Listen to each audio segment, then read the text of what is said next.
நம்ம தோட்டத்தில் பறித்த ஃப்ரெஷ்ஷான முருங்கைக்கீரை இதை நல்லா க்ளீன் பண்ணி வச்சுட்டு நல்லா கழுவி எடுத்துடலாம். இப்போ கடாயில் எண்ணெய் சேர்த்துட்டு கடுகு, காஞ்ச மிளகாய், கருவேப்பிலை, வெங்காயம், பெருங்காயம் இதெல்லாம் சேர்த்துட்டு நல்லா வதக்கிடலாம். இப்போது அடுத்ததாக நம்ம கழுவி வச்சுருந்த முருங்கைக்கீரையை சேர்த்துருக்கேன். இது 3 கைப்பிடி அளவு இருந்தது. இதை நல்லா மிக்ஸ் பண்ணிக்கோங்க. இப்போ அடுத்ததாக இதுக்கு தேவையான அளவு உப்பு சேர்த்துருக்கேன். இதை மிக்ஸ் பண்ணிவிட்டு இப்போ ஒரு மசாலா அரைச்சிக்கலாம். தேங்காய், சீரகம், பச்சை மிளகாய், பூண்டு இதெல்லாம் தண்ணி ஊற்றாமல் கொரகொரப்பாக அரைச்சி எடுத்துக்கலாம். இப்போ பாருங்கள், கீரை கலர் நல்லா சேஞ்ச் ஆகிடுச்சு. இப்போ வேக வச்ச பாசிப்பருப்பு ஒரு 50 கிராம் சேர்த்துருக்கேன்.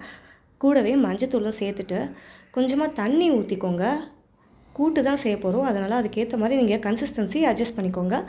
இப்போ இது நல்லா கொதி வந்ததுக்கப்புறமா தேங்காய் துருவலை சேர்த்துட்டு மிக்ஸ் பண்ணிவிட்டு ஒரு 2 நிமிஷம் வச்சுருந்திங்கன்னா சூப்பரான சுவையான முருங்கைக்கீரை கூட்டு ரெடி. இது சாதத்துக்கு ரொம்ப ரொம்ப அருமையாக இருக்கும். இரும்பு சத்து நிறைஞ்ச இந்த முருங்கைக்கீரையை கண்டிப்பாக வாரம் ஒரு தடவை கூட்டாவோ பொரியலாவோ செஞ்சு சாப்பிடுங்க.